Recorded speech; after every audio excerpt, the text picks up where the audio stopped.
de qué estamos hablando. Y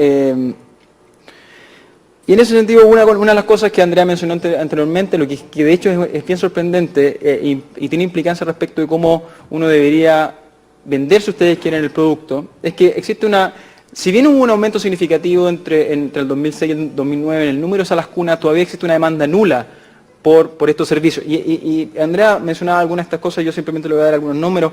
Si usted mira la canción 2009, el 92% de los padres con niños entre 0 y los 2 argumentan que no asisten a las salas cunas simplemente porque no creen que la demanda, que el asistir tiene beneficio. ¿Y en qué sentido?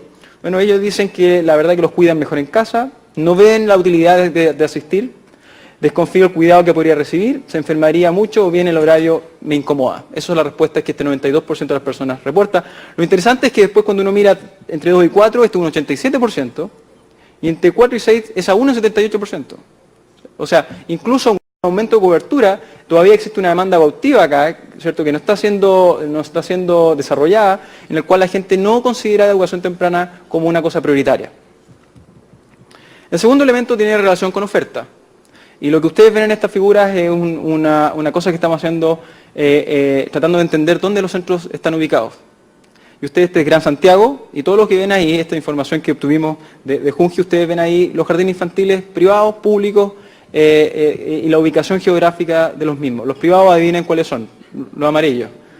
¿Okay? Si usted, con alguna noción de la diferencia socioeconómica y cómo se distribuyen ellas en Santiago, uno inmediatamente se da cuenta que hay una sobrepoblación de jardines infantiles privados en zonas de más alto ingreso y que lo que es Integre, Junji, la verdad que está más distribuido en lo que es zona norte, ¿cierto? Y algo en zona sur.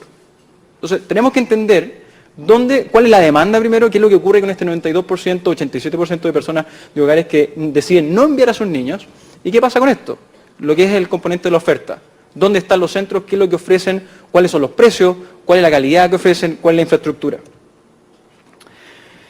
En este contexto estamos tratando de desarrollar el diagnóstico y la complejidad del sistema hace necesario una coordinación de todos los actores. Esto he sido majadero en repetir esto.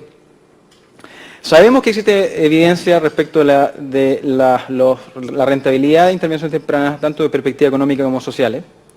Y acá voy al tema de los datos, ¿cierto? En este sentido, la ELPI es un esfuerzo muy importante, tiene por su representatividad, por la información que incluye y por la información.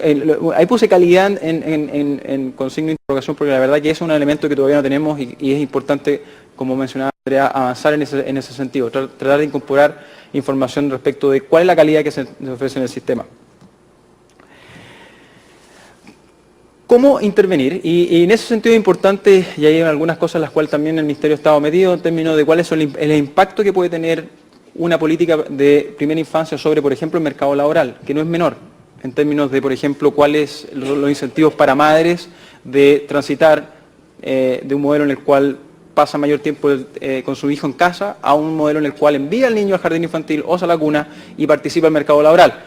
Algo de eso, voy a volver a esto brevemente al final, la importancia de considerar que la gente es heterogénea. Hay gente que se puede beneficiar, hay niños que se pueden beneficiar, hay madres que pueden beneficiarse y ocurre lo mismo en el sentido inverso. No es claro que todas las mujeres se van a beneficiar con políticas públicas de esta línea, por lo tanto uno debería cuestionarse respecto de la universalidad de una política pública de salas cunas y primera infancia, lo que sea, ¿cierto?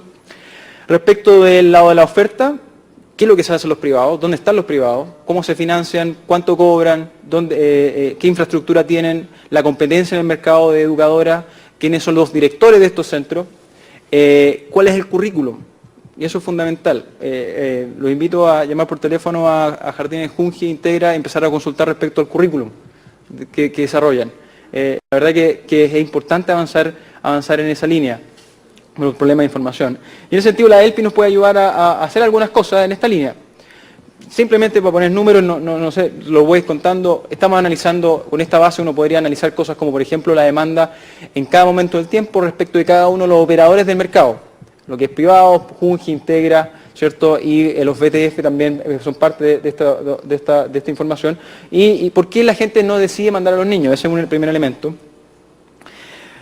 Y podemos empezar a analizar cuáles son las características, los determinantes que genera, ¿cierto?, las habilidades que uno observa, las capacidades que uno observa en los niños. En particular acá es una figura, resultados preliminares, si ustedes quieren, en el cual estamos haciendo correlaciones entre el desarrollo cognitivo de los niños y el desarrollo cognitivo de las madres. Medido en este caso con 2 tests de IQ, de coeficiente intelectual, uno de dígitos que es más asociado a habilidades matemáticas y verbales, y la verdad es que uno encuentra correlaciones significativas entre lo que es la habilidad, el desarrollo cognitivo de los niños y el desarrollo cognitivo de las madres. Y eso, de nuevo, ¿por qué es importante? Porque obviamente el hogar es un componente, un pilar fundamental en el desarrollo infantil, y esta lógica de alguna forma transitar a un modelo en el cual la madre está en el hogar, ¿cierto?, con el niño, a un modelo en el cual la madre está trabajando y el niño asiste a un jardín infantil, la verdad que hay que tener precaución respecto a las implicancias que puede tener eso en el contexto de esta evidencia. Lo mismo ocurre con las habilidades socioemocionales, no los voy a aburrir con tanto número, y les voy a contar un poco las cosas que estamos haciendo para entender la demanda. ¿Y qué cosas aparecen significativos cuando uno mira los modelos de demanda? Primero, es significativo el nivel de educación de la madre y el padre. ¿Okay? De hecho, en algunos, dependiendo de la especificación, uno puede encontrar este modelo en el cual la educación de la madre disminuye la probabilidad de enviar al niño al jardín infantil. ¿Por qué? Porque quizás mejores madres, más educadas si ustedes quieren, consideran que su rentabilidad es más alta estando en el hogar respecto de la posibilidad del mercado laboral. Eso puede ocurrir. Segundo, la habilidad de las madres también, no solamente su educación, sino que las habilidades de las madres son importantes. Y tercero, los hogares responden, lo que no es sorpresa, a la oferta. No les gusta vivir lejos de los jardines infantiles, y ahí está el componente de oferta que es importante, y no les gusta que haya muchos niños en los jardines infantiles, que son cosas que uno esperaría que eso fuese parte de los resultados de un estudio que hiciese sentido, y esta información que sale de estos datos. Y estos son resultados preliminares que nos movemos un poco más allá y empezamos a analizar, de hecho, cuál es el impacto de ser matriculado o atender a un jardín infantil y salas cunas. Y lo que estamos encontrando, y esta información que de alguna forma había sido confirmado en los estudios pilotos que se habían desarrollado, es que aun cuando yo controlo por la habilidad de las madres, el nivel educacional de las madres, la estructura del hogar, todavía el matricularse en jardines infantiles parece tener un efecto significativo sobre el desarrollo cognitivo de los chicos. Es importante analizar quiénes son, de nuevo este es un efecto promedio si ustedes quieren, es interesante saber quiénes son, dónde están, quiénes se benefician más respecto de esta posibilidad de acceso a jardines infantiles y cuál es el impacto de la calidad y el currículum, que es una línea de investigación que no estaba haciendo. Por último, simplemente vamos a mostrar qué tipo de cosas uno puede empezar a hacer.